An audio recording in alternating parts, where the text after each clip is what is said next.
Brian? He's got it. I think we're live. Live. Thank you. It's Wednesday, December 6th, and it is 12 noon, so I'd like to call to order the MCPL Building Committee meeting. Would you call the roll, please? Absolutely. Mr. Robert Johnson. Here. Ms. Marcy Gray. Here. Ms. Joycelyn Tucker Burgo. Here. Mr. Michael Lazio. Ms. Michelle Wyckoff. Mr. Ron Thies. Here. We have a quorum. Okay, we have yes, we have a quorum of 4. Next item on our agenda to approve is the agenda itself. Is there a motion on approving the agenda? I move we approve the agenda. Second. Motion to approve the agenda has been moved and seconded. Is there any discussion? If not, would you call the roll, please? Mr. Robert Johnson. Aye. Ms. Marcy Gray. Aye. Ms. Joycelyn Tucker Burgo. Aye. Mr. Michael Lazio. Ms. Michelle Wyckoff. Mr. Ron Thies. Yes. Motion carries. Yes, by a vote of 4 ayes, 0 noes. That's all our attendees. It has passed. Yes. Next item on the agenda are the minutes from our November 15th meeting. Is there a motion to approve the minutes from the November 15th meeting? So moved. Is there a second? Second. It's been moved and seconded that the minutes from the November 15th meeting be approved. All those in favor, well, first of all, is there any discussion? If not, all those in favor, I'll just say aye. Aye. Aye. Opposed, no? The ayes have it. The minutes have been approved. And now to the items that are on the agenda that require some discussion. You see it's entitled Harvey Jones Building. That's reference to a demolition of a property that's just down the highway from the headquarters. So we're going to have a presentation on that building demolition. Sure. To let us know kind of what a sort of. So with us today are some people who are involved in our work on the demolition of the Harvey Jones building. So what I'd like first is for Richie Moman just to give us a little background on why it is that we're demolishing this building now and why we think it's important to get it done in this fiscal year as opposed to next. Richie, if you could just give a little bit of background on the security situation at North Independence and the reason why we're demolishing the building, that'd be great. I will say in the last probably 4 to 5 months, 6 at the most, we've had an increase of, I'm going to say, unhoused population there. With the Harvey Jones building, we don't have a line of sight. That building is there. We have an entrance up towards the top. We have an entrance on the bottom, but we have people congregating. We've had multiple people enter the building unlawfully, which has caused the alarms to go off. We've also had people going in there, stealing things that were in there in storage, and it's just become more and more of a problem. We're trying to change the concept as well as the security at North Independence Branch, and that building is a very much of a hinder because, again, you have people sleeping all around it, and it is not visible for people entering, so it's like a big blind spot in the middle of a parking lot. Another thing that Richie. So go ahead, Ron. Richie, is the building used for anything right now? It is not used for anything. It is there as just a building that is existing. We had some things that we have stored in there, but anything of value has been removed from that building already. Go ahead. Just one other thing, that we've entered into a partnership agreement with the Independence Police Department. And part of that MOU allows them to surveil our property after hours. And demolishing this building makes their job a little bit easier. And so we think now is the right time to do it. The bulk of the work on the logistics of this have been handled by our Deputy Director, Susan Ray, and our Facilities Director, Aaron Gordon. And I think now we can kind of talk through the process we went through to arrive at these numbers, which are on the next slide. Susan and Aaron, if you want to just give a little background here. Yeah, so we reached out to New Horizons. New Horizons, when we started thinking about this, we wanted to make sure we didn't have anything that was in the building that would be considered as hazardous material for removal. So we did a test on the building, that's what is required. We have estimates based upon this to do asbestos abatement. Contacted 3 companies, and we got those estimates for that remediation. We have recommendations for our demo company that's up there that deemed demolition. There was 2 companies in Kansas City, J. Dunn being one of the companies that recommended this company that does work locally to do that work for us. And so each one of these scopes, we have recommendations, just like it says in our policy, not based upon the lowest bid, but best qualified contractor that we looked at to provide this work for us. And we've got a little bit of money in project contingency in case something doesn't go as planned, because whatever, usually construction projects don't always go as planned. We hope it goes as planned, but that's, so that's kind of where we're at with the project and the scope. An important thing to note here is this is the first step. So this will remove the building and provide sod on the area where the building once stood. But conversations about how to beautify that new space and what to do with it will be included in our conversations about the budget for next year.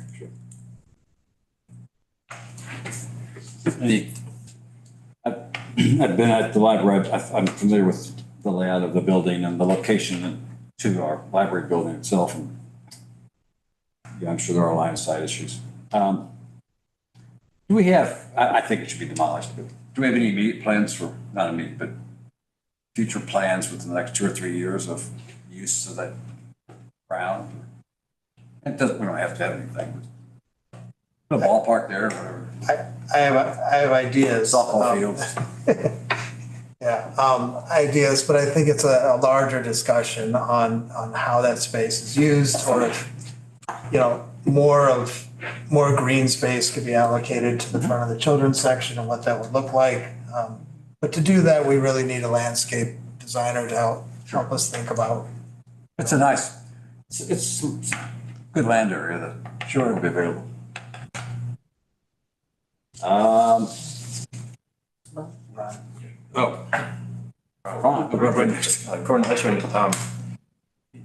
Is this site being served by utility services, electric, gas? Currently it is? It is, yes. Okay. And there is the presence of asbestos, right? Yes, there is. There's Okay. a benign tile that they've identified on the floor.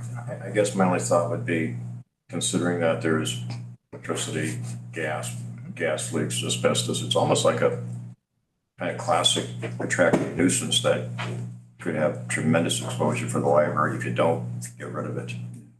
Oh, yeah, we want to abate it, we want to remove it. Yeah, Absolutely. Yeah.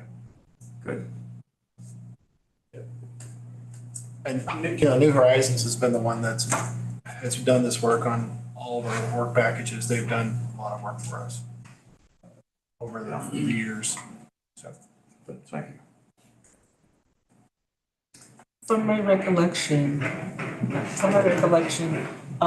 this building was there when we had the old North Independence building. When we expanded, this building was available for sale. We purchased the property. So it's kind of like we've engulfed it. So we never really had a plan to use it. It was more like maintaining the right to choose our neighbors, the right to choose the space, because North Independence has been extremely expanded over the years. So I would be in favor of demolishing the nuisance. Mr. Chairman, yes. just to throw in my comments, that that's really almost practically in my backyard. It's a site that I drive past every morning, at least Tuesday through Friday, when I take my son to school. That's a time in the morning, particularly in the fall, as it's remaining darker, you know, Mhm. early in the morning, that it's really clear that there are unhoused folks gathering their belongings. They've been there all night long and they're coming out. Um, Having represented that area also on a city council, I can tell you that it's been a concern for the neighborhood and the constituents for quite some time. So I'm pretty pleased and hopeful to remove the building because it does improve safety, not only for the library's property, but you're doing a service to the community that surrounds it. Helps our constituents there feel safer in their own neighborhoods. I'm supportive. Teresa, do you have a copy of a form of a motion that staff is looking for? You're right in front of me. Yeah, right there. Here, wait just a second. That's right. Yes, on this one. Yeah. To recommend to the full board approval to demolish the Harvey Jones building at a cost not to exceed $55,000. Yeah, Uh, figuring out what direction you're going. Actually, I think we do need to go to finance, correct? Yeah, so that will go to finance. And was, Well, sorry, we just split it up, so the building committee is making a recommendation that the building needs to come down, and finance will make a recommendation of how to pay for it. right, so so our correct motion does include movement to the full board. Yep, I think so. That's fine. I agree. Do you want to keep the 55,000? So it's okay the way it is written? I think that's fine. Okay. Okay. We have a motion. I'll move the motion as written on slide 5.1. I always, You want to read it? well, I don't mind, no, you can, I just like somebody to read it. That's I'll read it. So we have a verbal, it's on record. Okay, I move that, I'd like to make the motion to recommend to the full board approval to demolish the Harvey Jones building at a cost not to exceed $55,000. Second. Second. We moved and seconded that the amendment is to recommend to the full board approval to demolish the Harvey Jones building at a cost not to exceed $55,000. Is there any discussion? If not, would you call the roll, please? Absolutely. Mr. Robert Johnson. Aye. Ms. Marcy Gregg. Aye. Ms. Joycelyn Tucker Burgo. Aye. Mr. Michael Lazio. Ms. Michelle Wykoff. You better. Mr. Von Thies. Yes. I vote for. Aye. I vote for aye. We have. Wait just a second. Cody, can you tell us who's on the line? Yes, Michael Yeah. Lazio just joined. Okay, Michael, were you able? Yeah, my vote is aye. Okay, thank you. Motion carries. Yeah, I think Yeah. five aye. Yes. Do a lot of things, but. Next order of business really is other business. One update, so as you all know, Stephen Thompson worked with PMC, and he served us over the past year as the owner's rep for Riverside and East Independence. And I'm sad to say that he'll be moving on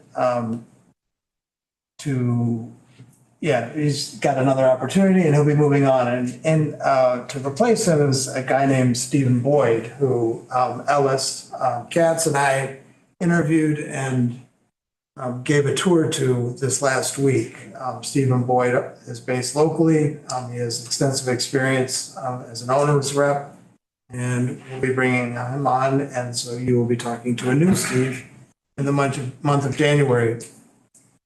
Just a quick update on Riverside and East Independence. We visited both branches earlier this week, and work is coming along. I believe painting has or will begin at East Independence. Riverside, everything is up, and they're doing a lot of work on the interior. There's some minor tweaks that need to be made on the outside of the branch as they relate to positioning of power lines. But I'm happy to say both branches are looking great, and we're on schedule to having them handed over in late March, early April. So it's very exciting. And that's all I have. Any other business? Then is there a motion to adjourn? I don't know if we adjourn, it's Joycelyn. Second. It's been moved and seconded to adjourn our meeting. All those in favor say aye. Aye. Aye. I think